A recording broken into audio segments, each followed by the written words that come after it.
Well, welcome back, my friends, to another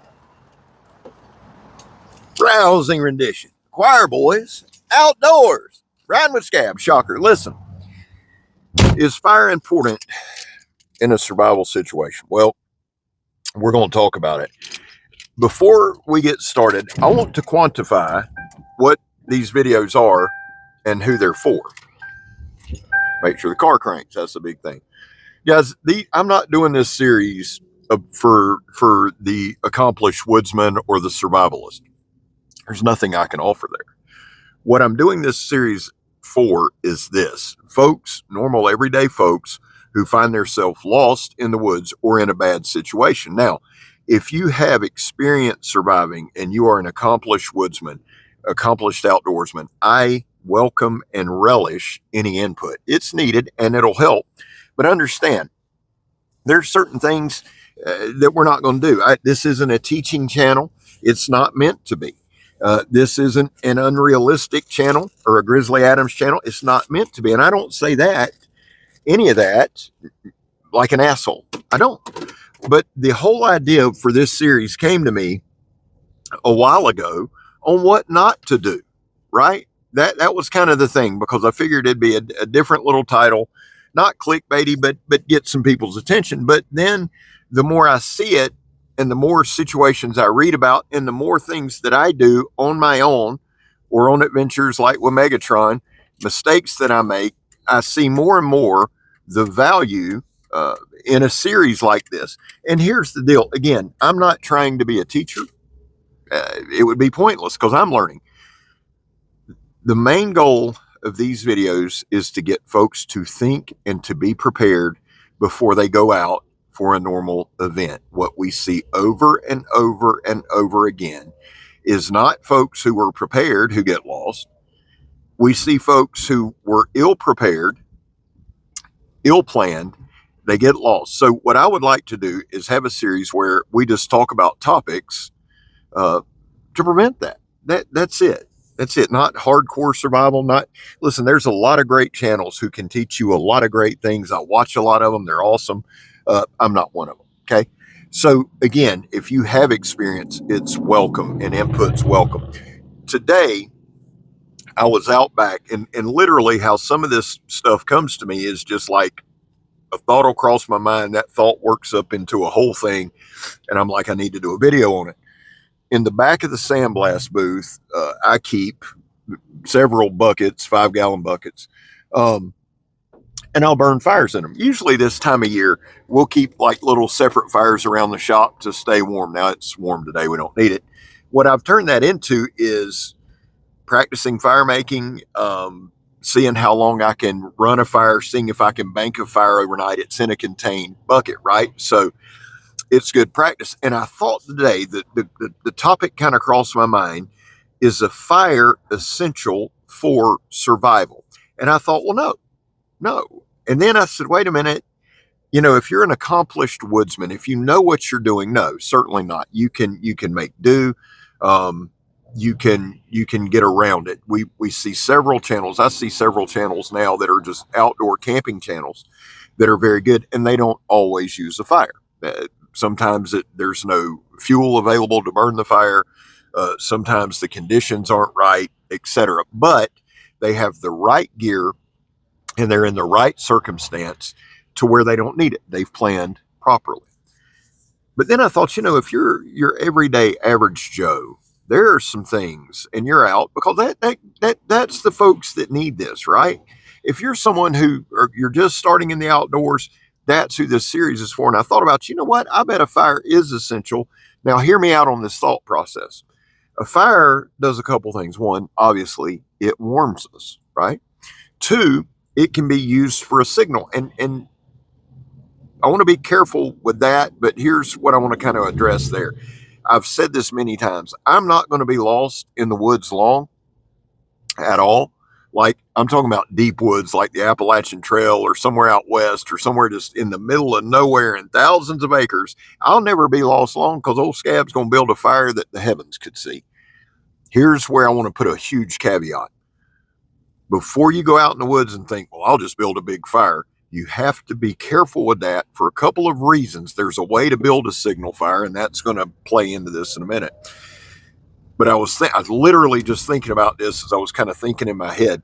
That sounds good, but what do we see year in and year out west? Rampant wildfires. Now, one, you want to be responsible, right? But two, here's the deal. You get out, you're like, dude, I'm lost. I have no idea. I'm going to build a fire. Somebody will find me. Stop for a second. Take your time, because here's what can happen, folks. If you're already at a disadvantage with skill set and equipment, and you build a fire and it gets out of hand, it's not about burning billions of acres. It's about surrounding you and killing you quickly before you can get out of there.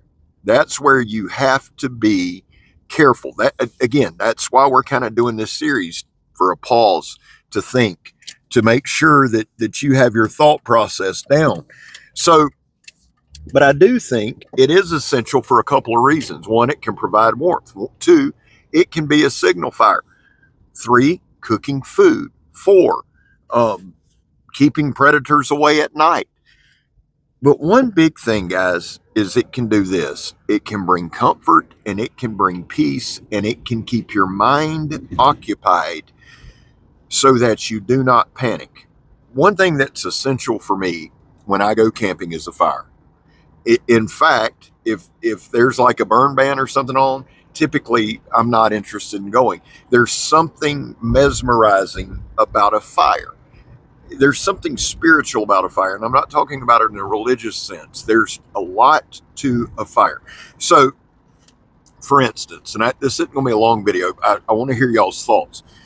First of all, you need to practice your fire making skills. Secondly, I firmly believe you need to have a couple of different sources of combustion. Right now, I have a lighter in my pocket. If I'm going in the woods, I carry two. I most certainly always do. In my pack, there will be a ferro rod or a magnifying glass. Now, Blackie Thomas pretty much advocates having four different sources of ignition. My thing with that is this: at least have two. The more the merrier, right? If one gives out, you want as many options as you can. But my thing is this: at least have two, right? I carry a big lighter. I am a big believer in that. It's in my pocket. As long as you have it close to your body, it will not freeze up on you. Now, you want to take some preventative measures so that that button don't depress and all the fluids in your pocket, right? There's ways to do that. You want to take care of that. But I think a fire is essential for comfort, for peace of mind.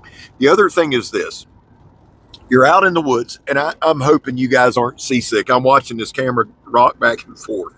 Hopefully it'll be pretty even. But say you've made the decision to stop. You're out. It's late. It's 3:30, 4 o'clock. It's going to get dark at 4:45, 5 o'clock. You know you have to go ahead and get you some type of shelter. You want to get you a fire. You want to get things. Here's where a fire can help you, even if it's not just frigid, right? Say it's going to be a little chilly. Your socks are down. Things are down. You want to dry them out. You want to have some warmth by the fire. One thing that a fire will do is you've got to take the time to get your kindling, your tinder. You want to make sure that you've got enough wood for the night. Think about the energy and the time that'll take. Now, you also want to be careful. You want to be careful that you don't burn up too many calories. You want to be careful that you don't exhaust yourself, right? You want to be careful that you don't build up some kind of massive sweat. So it's a balancing act. But if you know you're going to be out overnight, you're already uneasy about this. You're already like, holy shit, I'm in a bad situation. By building a fire, taking the time to build a fire, it can kill some time. It can put your mind at ease. It can give you something to focus on, right? I think it is important, especially if you're not an accomplished outdoors person. Say, Scab, what if I forget my fire making tools? What if I don't bring anything? Then I think it's important that you make some kind of shelter. And Blackie has some great videos on piling stuff up around you to keep you warm and insulated through the night. But I feel like, guys, if you're going to be out, even if it's for a day hike, that you take some things with you. And again, I'm apologizing for the camera. Take some things with you that you can make fire. Put it in your pack so that if you are out overnight, plus, say you're walking, this happens to me a lot in Florida. Guys, you can be in the middle of the woods walking and walk right through this happened when I worked for ETM. We were out cutting line to do a survey. We're in a pine forest. Now, here's where people misunderstand things about Florida.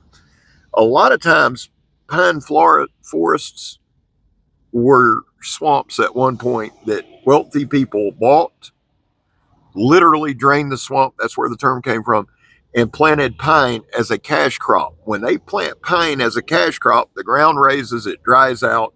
It's a way to dry out that property. Now, what they do decades down the road is they sell it to some sucker to put in a subdivision.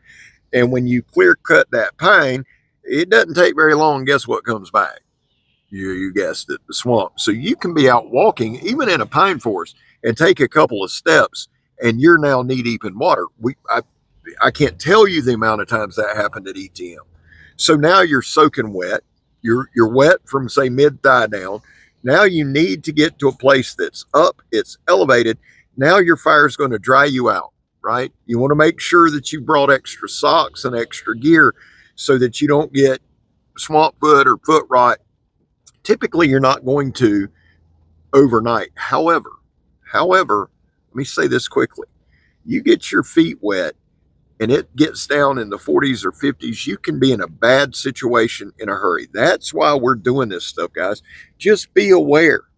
I know there's a lot of mitigating factors here, and we're taking on broad, sweeping topics, but I think that it's important that we do so to start the conversation. That's it. Let me know what you think in the comments. As always, I appreciate you. 3 things real quick. Guys, there was a time in this country where 22 vets a day took their own lives. Now, we're headed into the weekend. The number can go anywhere from 15 to 35. Typically, it's 15 to 29. It climbs during the weekends. That's why here on this channel, we focus on the number 0. Anything over 0 is simply unacceptable. Vets, we love you. You have a place here. Guys, I back the blue. It's not popular, back the blue till it happens to you. Well, it's happened to me more than it'll happen to most of you, thankfully. I have my reasons. I don't rehash them every video. I don't shove it down your throat, something I believe in. Finally, if you are an addict, then, well, I am. Never quit quitting. Well, guys, listen, I love you. Please put in the comments what you think. My main man, Joseph, and I are going live with Patrick from Cass, Siberia at 8 p.m. February 13th today. Also, 5 p.m. Pacific Standard Time, 8 p.m. Eastern Standard Time.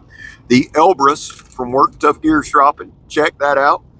I love you. I'm Scab. You're not. I'm gone, son.